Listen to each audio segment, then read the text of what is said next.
All right, I think we can get started. Anyone else will join later. Um, so I'll start sharing my screen to show you the presentation. Um, Hi everyone. My name is Tim Japens. I work at Nalis, and I'm together here with Olivier. I've been working at Nalis for 2.5 years. Olivier has been working here for 1.5 years. And we've both mostly been working on Bazel related projects. So that's also what we'll be presenting today in this NTech webinar. This NTech webinar, the goals of these webinars is to form technical communities about certain topics, introduce the community to new interesting topics. Right now, in the current context, that's of course in the form of online webinars, but in the future, that will also be in the form of face-to-face meetings, hopefully. Um, the topic of today is Bazel, as I said before. So it's a software related topic, but there are also NTech webinars about topics in the pharmaceutical sector, for example, anything that any sector that Nalis is working in. We're working in a Zoom meeting right now, not in a webinar actually. So that means that we can interact with people. We'll mostly keep the interaction to the end. So if you have any questions, just post them into chat, and we'll look at them at the Q&A in the end. Feel free to enable your microphone at the end, or your mic, your camera, to ask any questions, so we can really have some conversation about anything that may interest you. Okay, we'll get started with today's webinar about Bazel. The content of this webinar is divided in 4 parts. So first of all, I'll talk about what is Bazel exactly, what is the goal of Bazel, and a bit of history behind it. The second part will give a basic demo of how you can use Bazel, just to give everyone an idea of how it is to use Bazel in a real-life setup. With that out of the way, we can look at what advantages Bazel will bring after you configure your project, as we did in the second chapter. And then finally, we'll dive into a few more advanced topics. Those are very high-level views, but those are just to show you already what is possible with Bazel if you really want to make Bazel your own. So we'll talk about macros and rules, which really let you customize Bazel to your own needs.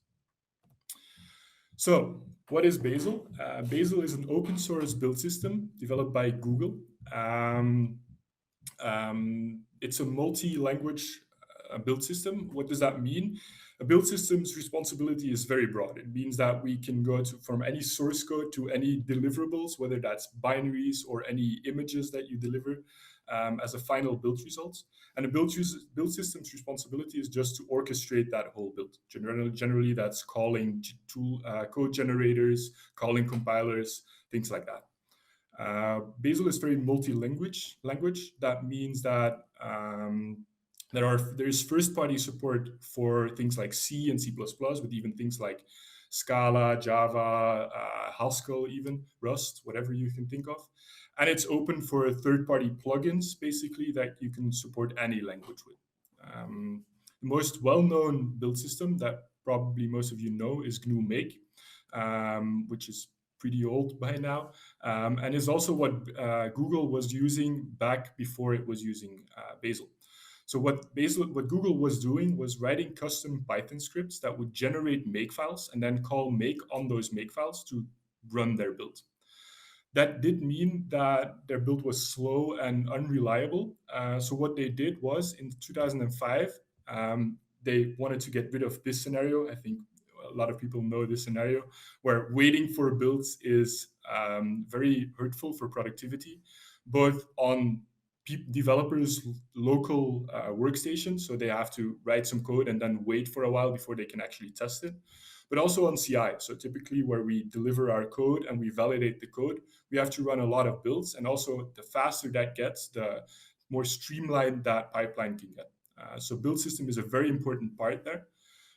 So that's also what Google saw. So in 2005, they started work on Blaze, the tool that's what they called it internally. which was basically a tool written in Java that would take those Python files that they already had and completely get rid of make and do everything in Blaze itself. In 2015, they open sourced that tool as Bazel. And then in 2019, we reached 1.0 with a more stable release schedule.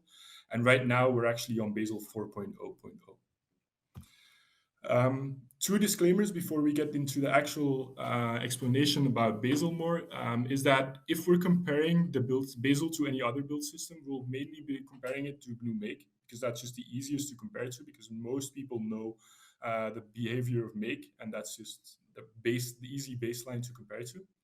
And if we're giving example, they will mainly be in C, both because me and Olivier have been working on C and C++ scenarios right now. And because C has some interesting topics for which a build system can often optimize a lot of cases during C and C++ builds. Okay, so we can get started on actually explaining Bazel. We'll get started with some concepts, just so the basic terminology in Bazel. We'll write a simple project that uses Bazel to build it, and then Olivier will talk a bit about how we can add tests to that as well, which Bazel also supports.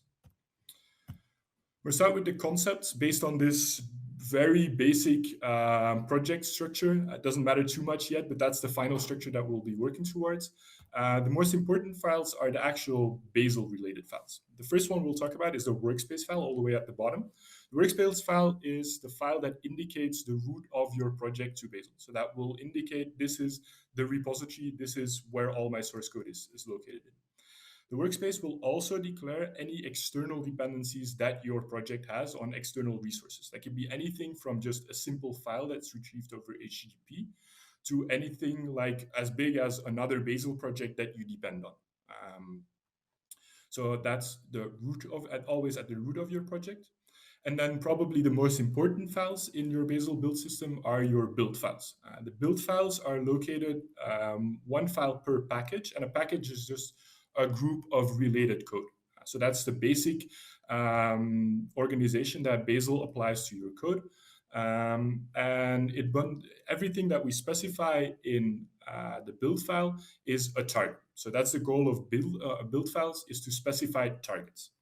Now, what is a target? A target can be either a direct file or a rule to generated file. So either a file like main.c in this case, where the file is just checked in and it's just a regular source file, or a target is a rule to generate some source file, generate some binary, generate a tar file, whatever that you deliver. A target can also be any rule.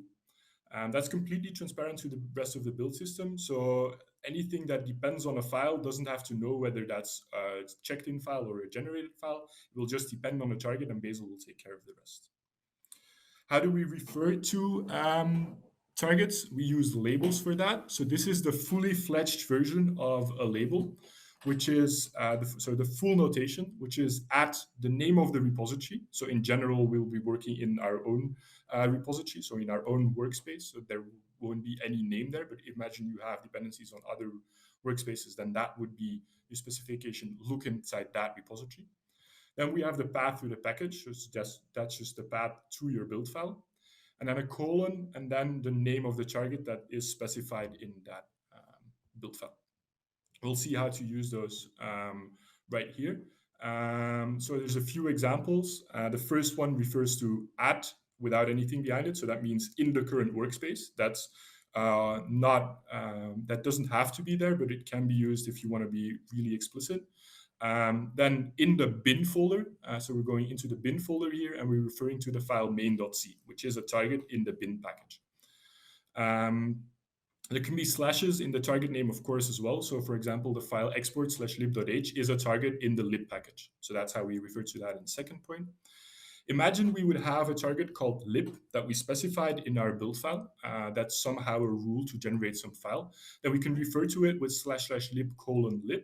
And that's actually equivalent to using //lib, because if there's no target name at the end, Bazel will automatically take the final part of your package path and use that as a target name. The final option here that I mentioned is :lib, which just means in the current package the target lib. So if you're already in the context of the lib package, for example, you can refer to any other target in that same package with colon the name of that other target.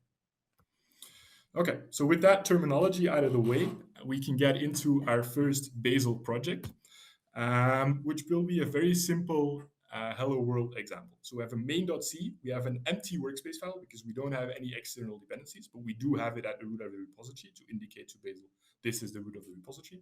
And we have a simple CC binary rule that has a name and that uses a source. You can already see the idea behind Bazel here. Bazel is a very declarative language in which we use Python syntax to declare what Bazel needs to know. So in this case, we have a rule called CC binary, which is a rule that is provided by Bazel to build any binary that is built from C or C++ sources. So we no need to worry about calling the compiler, any options to the compiler, at least not for now. But we just tell Bazel, here's a main.c, make a binary out of that, and Bazel will take care of the rest. This first command that we can then run is just Bazel build and then the name of the target, and Bazel will happily build that target for us, and just will have done our first Bazel build, which is just building an application that just contains that main.c. We'll complicate our example a bit with a library that we add. So on the right, you can see we added a folder called lib, which has 3 files, a lib.h, that is our public interface to that library, a lib.c, which is the implementation of that library, and a private.h, which is just a private header of that library. What we do to add those source files to our Bazel build system to let Bazel know about those files is we add a CC library. So on the top left, you can see we add a CC library, which is just like CC binary, a rule that Bazel provides, but then to construct a library from C and C++ files that anything else can then depend on to include in a final binary. So in this case, we add lib.c and private.h to the sources. If we add headers to the sources, then Bazel will not expose them to anything that depends on them. And we add lib.h to the headers because we do want to expose that one. So that's why we put it in the headers attribute. The final new attribute that you see there is the visibility attribute. Bazel has a concept of visibility where only rules within the same package can depend on each other. Only when a target explicitly says anyone else can also depend on me by declaring visibility public, for example, or being more specific, that's also an option. Only then targets from other packages can also depend on this target. And that's what we'll do, exactly what we'll do. So in the end, we'll add a dependency on the mylib target, because that's what we named the CC library. We called it mylib. And so in the end, in the CC binary, we just add a dependency on that mylib target, and Bazel will collect all of the files, will compile all the files, will make the headers available in the right locations, and will build your application with the main.c and the lib.c all compiled into each other, all linked together. You can see again that this is a very declarative way of specifying everything, and you don't have to worry about any compiler calls or anything like that. However, Bazel does give you flexibility in how you organize your code exactly, because one of the problems here is that, well, you could see it as a problem, is that any header include will now have to include the header from the root of the repository. That's a very Google way of including headers. And maybe we want to hide that. Maybe that's fine for your use case, but maybe you want to add some include paths, is what you would do in make, to fix up those includes a bit. So what we can do is actually explode our CC library. So the whole thing on the left side is our lib package now. And we preserve our top library, so the CC library mylib that we had from before. But instead of specifying the headers directly there, we now depend on the headers and the export target. The headers and the export target can then take the private.h and the lib.h. Each one can take one header file.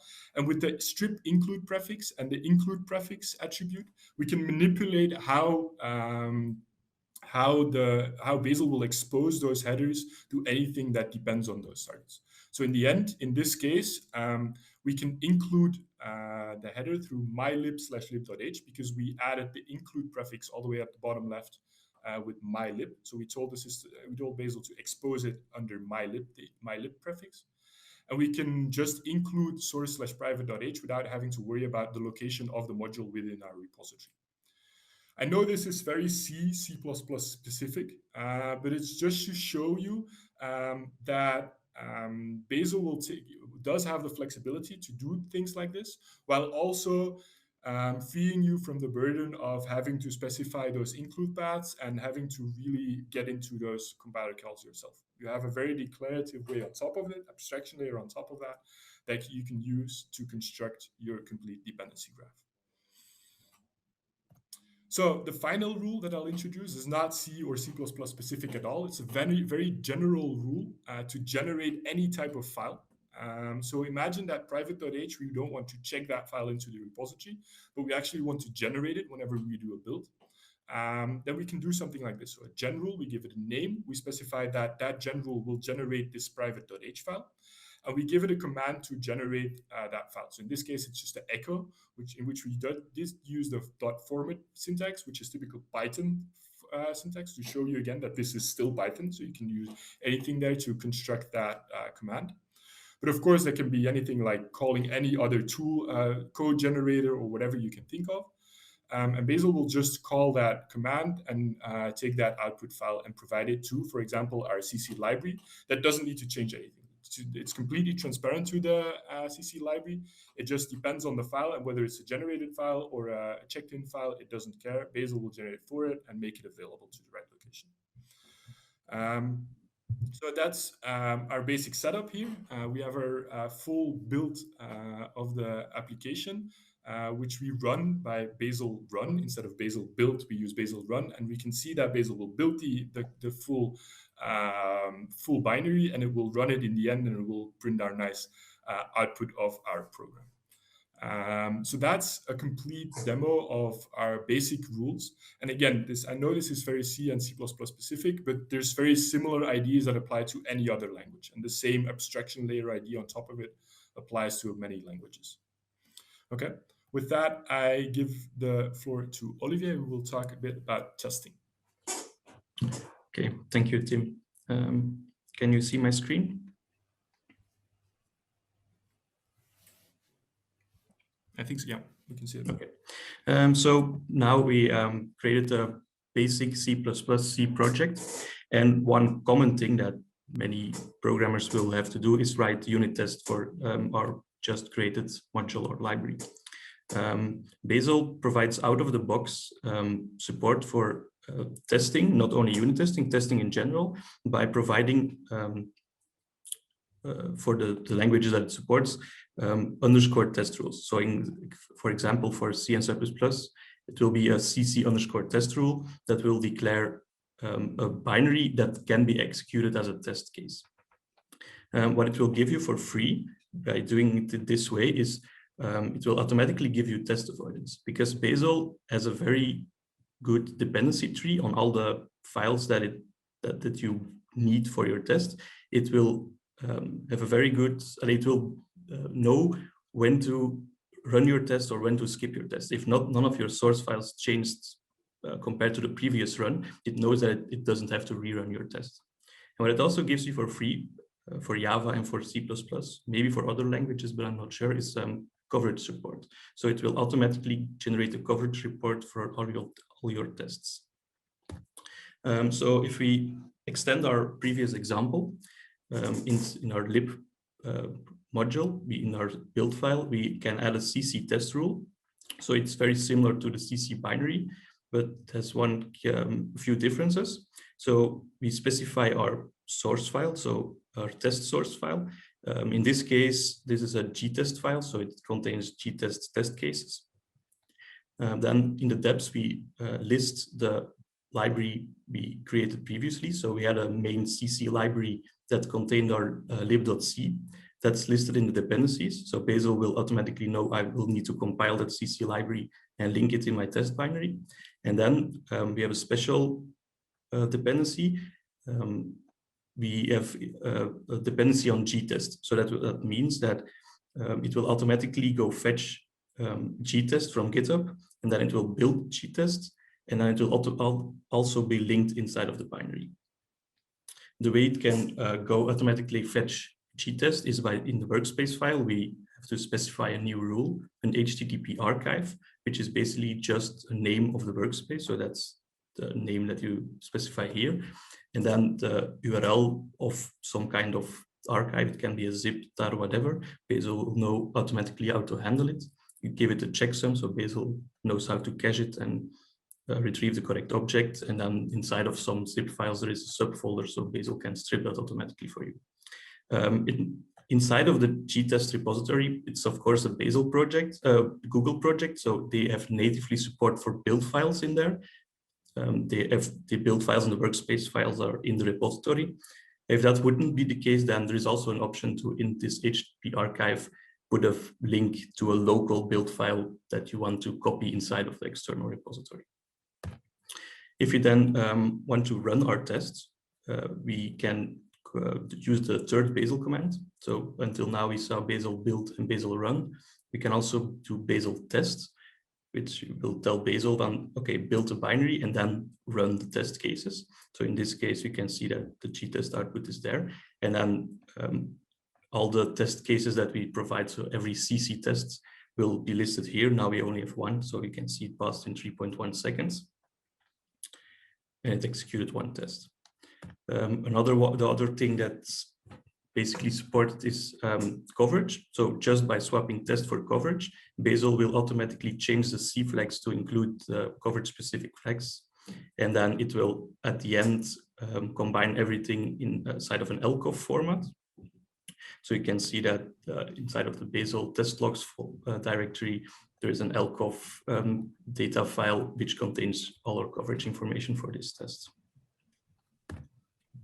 I will give it back to Tim now, and he will tell you more about the advantages of Bazel. Indeed. So with that out of the way, our complete example project, everyone has a good idea of how we can use Bazel. And now we'll look into what Bazel then offers us in return. So we can go back to the slogan of Bazel, which is fast, correct, choose two. So we'll use both of those, correct and fast, to go over the advantages that Bazel provides. Finally, we'll talk about query, which is a nice to have that Bazel also provides.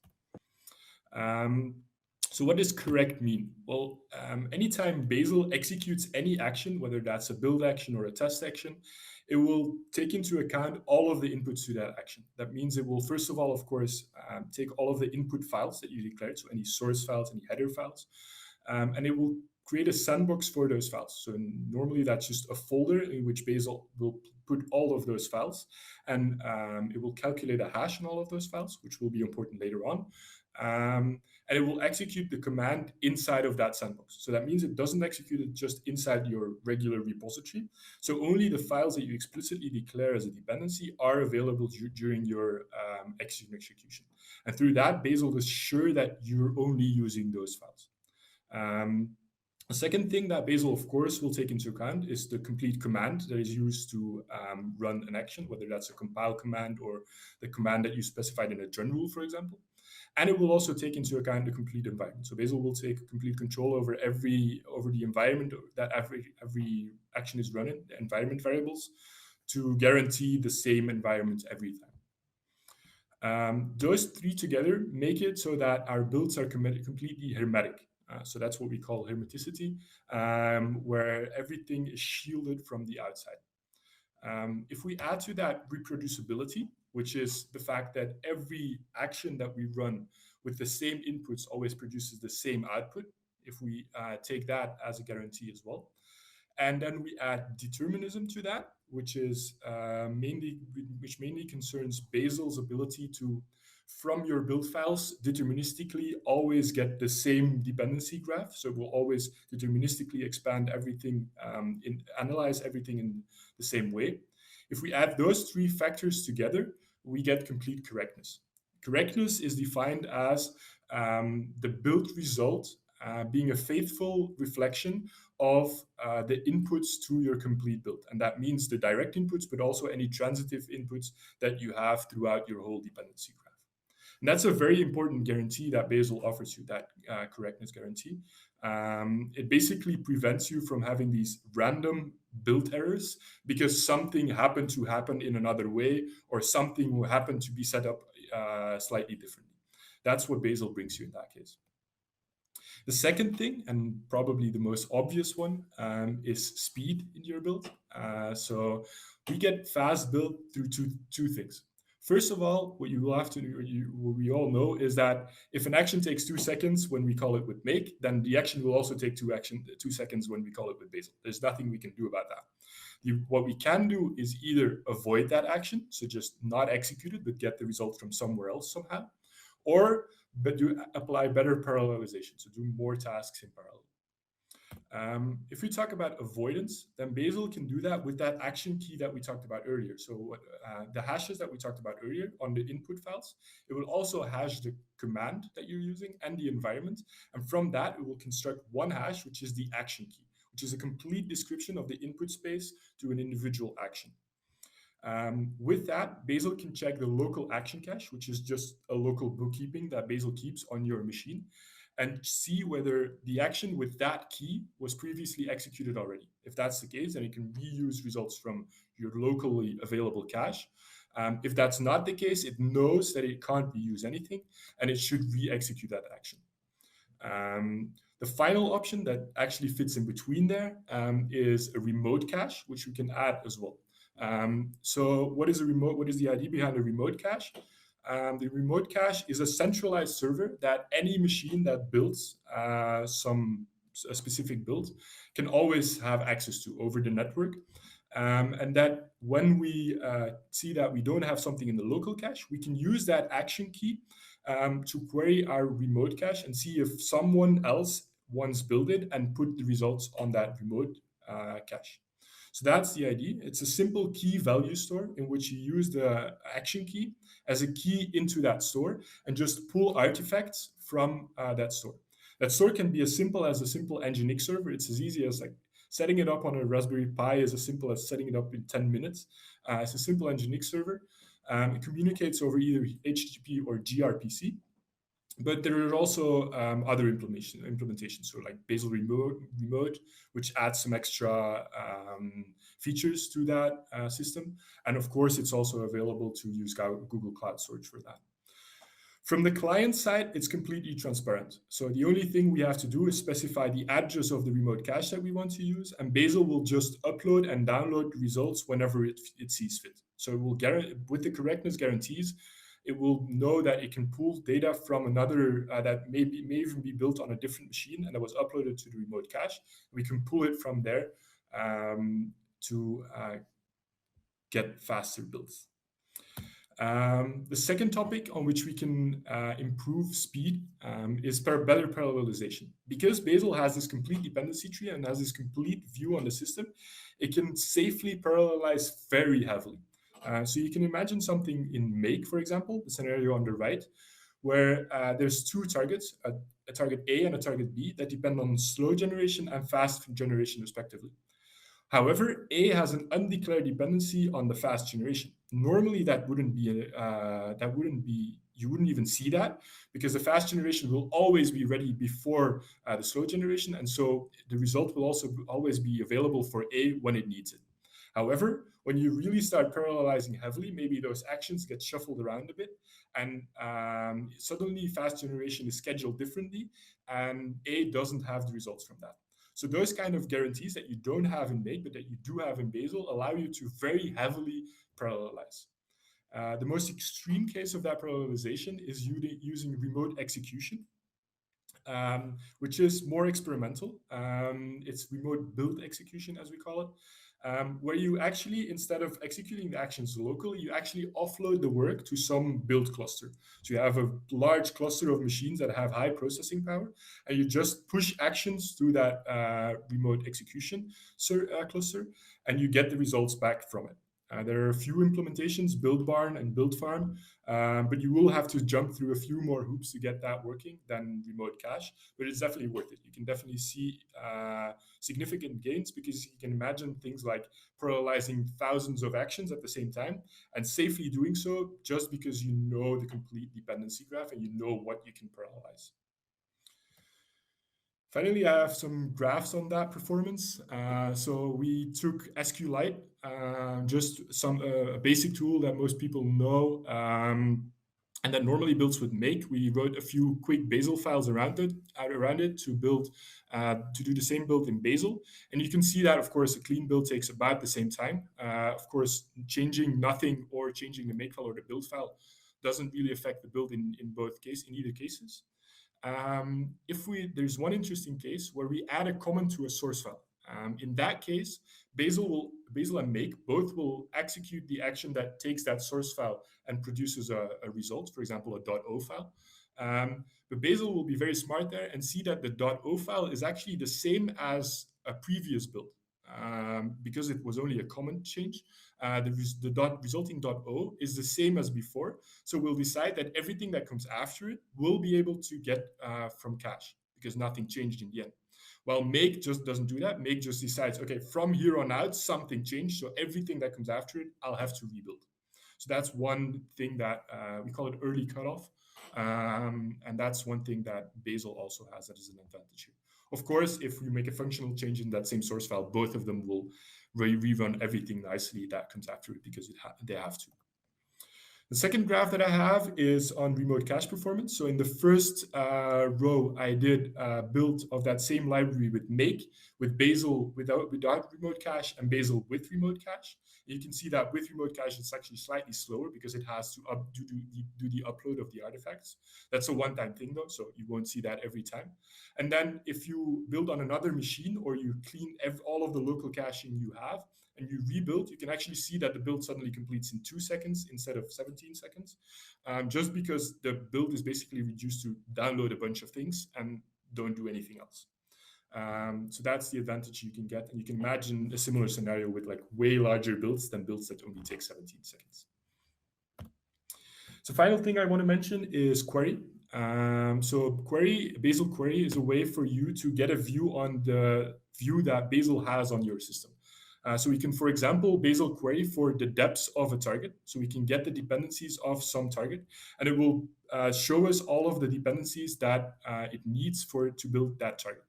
We add no tool depths here to exclude some internal Bazel dependencies. And we can also add dash output equals graph and then pipe that through dot to generate a PNG with a nice graph of that whole structure. So you can see that we can get a very good view on our whole system here with that type of generation. We can switch out no tool depths for no implicit depths to even remove things like the compiler as a dependency. And then you can very easily see the whole dependency tree of that structure that we showed before, how everything depends on each other. You can also apply filters, so we can only get the .h files, only get files that are generated. There's many other possibilities where we can do reverse dependencies, so get who depends on me instead of what do I depend on. How our target's constructed, get some more information on the organization of packages, rules, tests, do all kind of operations on it, like unions and intersections. There's a lot of possibilities out there, and it's definitely worth reading up on that when you start using Bazel. So with that, we got the basics out of the way and we got the advantages done. So now Olivier will give you a quick glance at what is possible if you go into the more advanced topics with Bazel.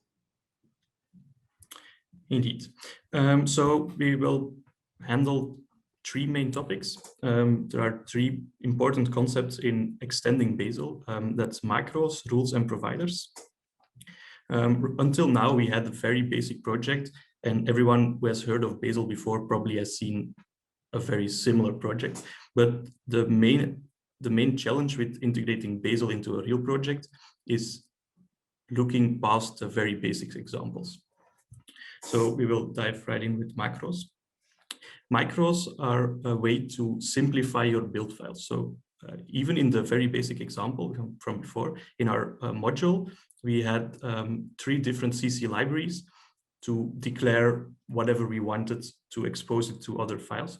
You can imagine that if you have hundreds of modules in your project that you have to use the same structure, that it can become hard to maintain it in all those places. If you want to make a change or add something extra, it would be very hard to change it in all 100 build files. So what Bazel provides is a way to write common function definitions that can be used inside build files. All of these macros are written in the Starlark language, which is Bazel's variant for Python. So it's a slimmed down version of Python. All of those macros are defined in Bazel files, so it's Bazel files, and the macros can be used inside of build files or in Bazel files. So if you remember our previous example with the 3 different CC libraries, now we want to create a build file that looks something like this. So it's still our lib folder. First, we load our custom created macro library, and then we can specify again all of the source files we want to include. So we have the source lib, and we have private headers and public headers, for example. And if we then go to look at the macro implementation, we can see that it's a very basic Python-like function, which takes the arguments we put in earlier. And then it's basically the same thing as we had in the previous example, where we have 3 CC libraries that put all the data that we pass in the correct one. The main advantage of this is, of course, if you have 100 different build files that use the same library, you can add one extra target here, or you can change the syntax of one of these, and it will automatically change everywhere. The external API is still the same. So for the macros are only visible for the user. Bazel doesn't see them. They are extracted like real macros until into the build file. So the build file for Bazel will be exactly the same. It's only for convenience, let's say. Okay, then the next thing we can talk about is rules. So the macros are a very basic way to get some better syntax, but they are really limited because they only run in one of the earlier phases of Bazel. They don't have any internal knowledge of the benefits of Bazel. So that's why we have rules. They are also written in Starlark, so again in the Python-like language. But rules are functions that create a series of outputs based on some inputs, and it does it using actions. So a rule, the only thing a rule can do is declare actions and outputs, and you pass it some inputs. All the actions are registered during the analysis phase. So Bazel has 3 different phases: the loading phase, where it extracts the macros; the analysis phase, where it will parse all the rules and all the build files; and then execution phases, where it will execute the actions and, for example, call the GCC compiler. All of those rules are again created in Bazel files and can be used in build files. There is also a way for rules to communicate with each other without creating files. That's providers, and we will see it in the next example. So the first example we want to make is we now have a binary created, our CLI binary, and a very common thing that might be happening is we need to package it somehow with some extra files. So we want to add the CLI.bin file we have together with the release.txt file inside of a tar archive. So what we can do is we can create a rule that will generate a tar file for us. So again, the same thing as with the macros, we can load rules with the load syntax. For the build file, in a build file, it looks exactly the same as a macro. The only difference is that this will not be expanded to anything else. This is what it is. And it will be called the functions of the rule directly at analysis phase. So for example, we give it a name, release star. The source file is the bin CLI file we created earlier from the previous examples. So we can just specify the label to the other project. And then something special that's not really natively to Bazel is we want to add some extra files, for example, release.txt. And we don't want to put it in the root of our tar file. We want to put it in a subfolder. So we can use some dictionary syntax to tell Bazel, to tell our rule what we want to do with it. And the output file will be release.tar. The first part of the implementation of our rule is creating a global variable. It's basically tar rule. That's the name of the rule we want to create. And we have to pass it 2 arguments: implementation, which is another Python function, a Starlark function where we will actually put the implementation of our rule, and then the attributes. So the attributes are the things we can specify here. So source file, start file. those are listed here, and they have specific properties. So one is an output, another one is a label list. So it's a list of files or rules.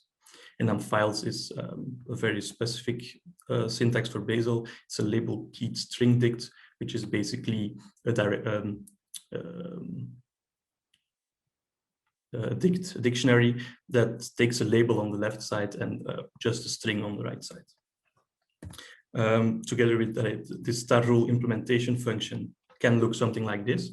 The actual implementation doesn't really matter it's just an overview, but the main thing we want to do is this here, the CTX run shell, which is basically declaring an action. So we give it, like we told before, the input files, we give it which file needs to output, and then we give it a command. And then everything above here is just constructing a shell command in Python-like syntax. The important thing here is that we can, in the CTX variable, we can access all the attributes we passed to the rule earlier, can do any string manipulation, any dictionary manipulation, whatever you want Python-like you can do here, and construct your final command. If we then try to run it, we can just Bazel build the target, the release tar for it, and then it will create the tar file. And if we look inside of the tar file, then you can see that we have the binary CLI in the root and the release.txt file inside of the subfolder we specified. The last topic I want to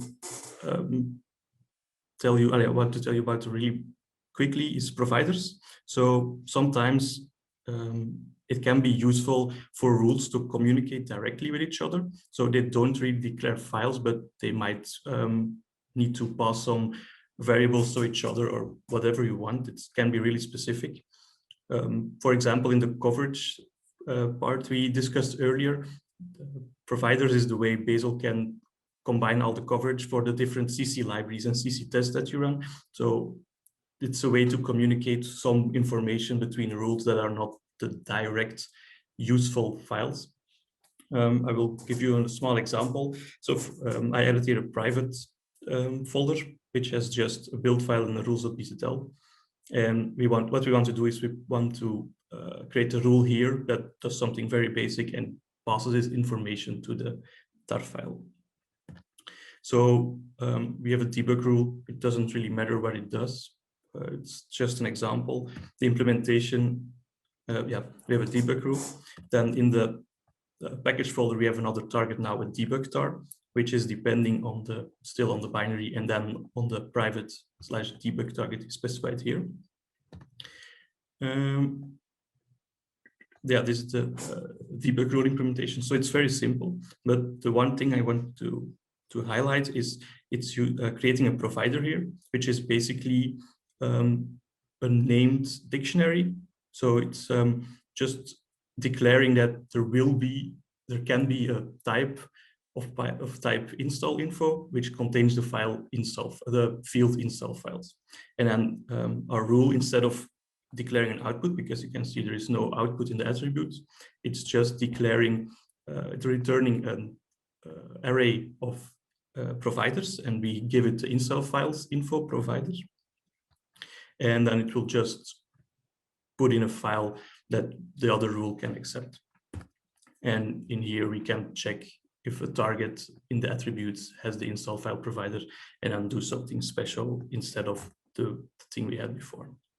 And the result will be, of course, the same, that the files that were passed in between the rules with the providers can be included in the tar file. And that was our presentation. And if there are any questions, feel free to ask them, and we will try to answer them as best as possible.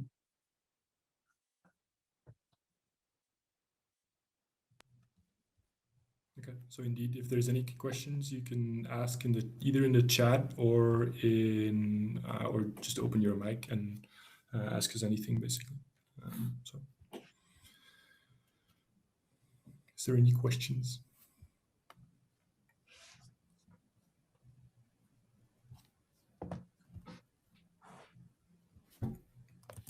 Nothing really. Would you recommend a switch to Bazel to the SQLite team? Well, actually, I would. I did a bit of experimentation on it, and that would actually work pretty well. So their code is organized pretty well, which lends itself pretty well to using Bazel instead. Yeah, they could definitely make the switch, and that would speed up their builds. Actually, yes. Or at least provide the build files for everyone else to use it. If they want to Indeed. include SQLite in their Indeed. project. Indeed, that's a good option as well.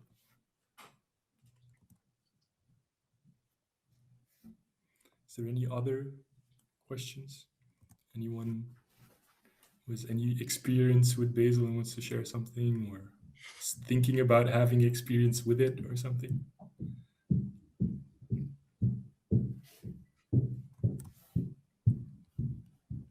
Will you deliver your build files? Maybe I'll look into it. It was a very quick scratch up, so.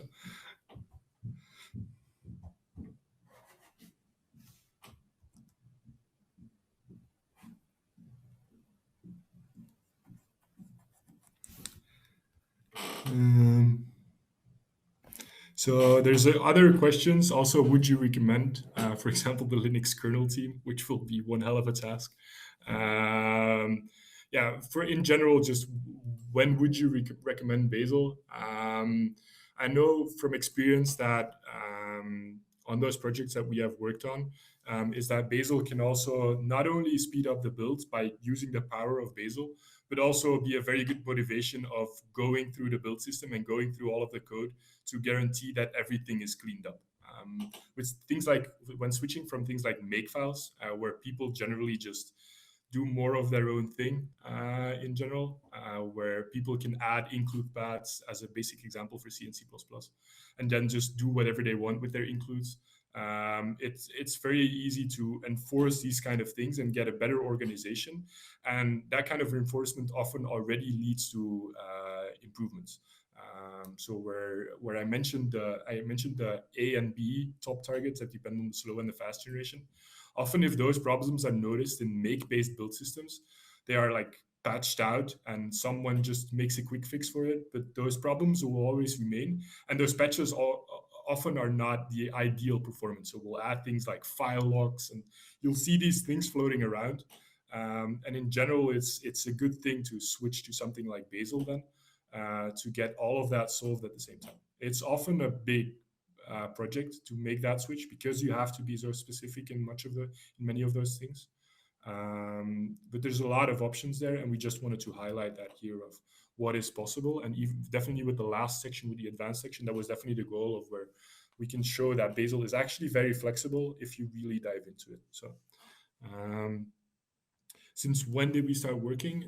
So basically, I've been working with Bazel for a bit over 2 years now, and Olivier, a little bit over a year. Yeah, a bit over 1 year.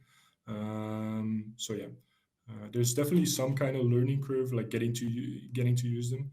But the initial setup, I think everyone saw that was pretty easy to get started with, and then things like rules and macros and providers that will come as you go when you start using that to take into account more specific things that you may have, more specific requirements that you have for your project. One thing I want to say is that it's very tempting when you first start with Bazel to stick to the basic rules and just write massive build files and do everything inside of a gen rule and use a lot of CC libraries. And it's very hard to get away from that habit. Once you start doing that, it's very easy and it will work. But I really recommend diving after take some time with getting used to Bazel, but don't hesitate to start using macros and rules. They are really powerful, but the learning curve is a bit steep, so you'll have to do some research to get used to them, but they are very, very useful, and they can improve the quality of your Bazel build quite a lot.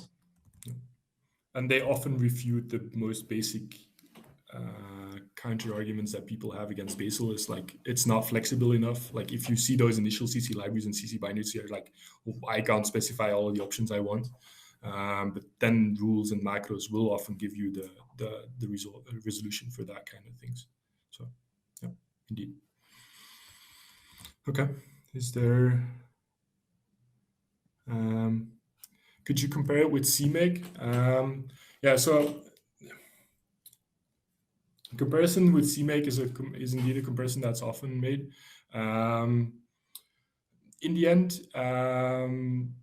CMake has a very different approach to the build in general, as in it's still reliant on make in the end. So it can't give you the same guarantees that Bazel gives you from the ground up. So CMake is more, I would call it more loose in its specification of files, and it will more it's more based on automating getting everything together and making the build easier to run and stuff.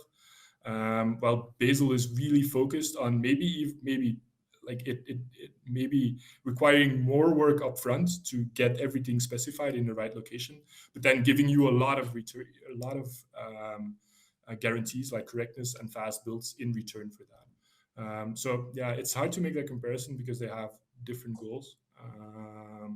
But yeah, um, there are definitely other more in-depth few comparisons on that online because it's indeed a comparison that's often made. Um, what has your preference, rules or macros?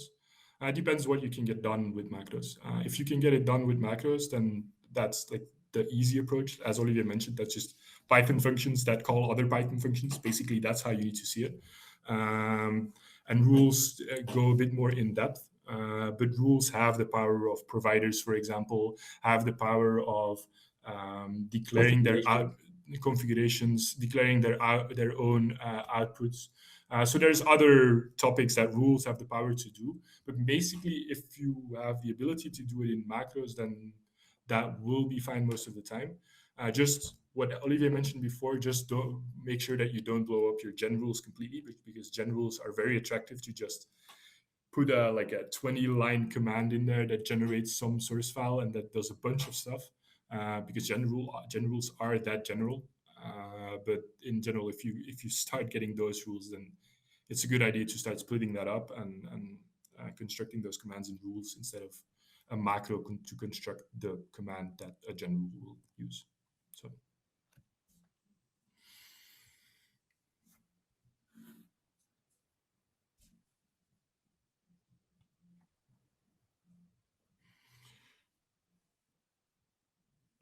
Do you have experience with Bazel cross compilers and linker scripts? Actually, yes. So the project that we have been working on, that we are working on right now, is actually in an embedded environment. So we are cross compiling with a build-through toolchain, actually, with a build-through provided toolchain. We didn't dive into that today because that's also like very C and C++, even more C and C++ specific, for example. But there are definitely ways to configure your compiler. So the things you saw today were just Bazel choosing your default compiler. So just user bin GCC, for example, on your machine. But there are definitely ways to do cross compiling with Bazel. You'll just have to configure your tool chain completely. So that means that you'll have to apply those same ideas that we apply to binaries and libraries to your tool chain. Telling Bazel, this is the compiler to use. This is the linker to use. These are extra files that you will need during any compilation.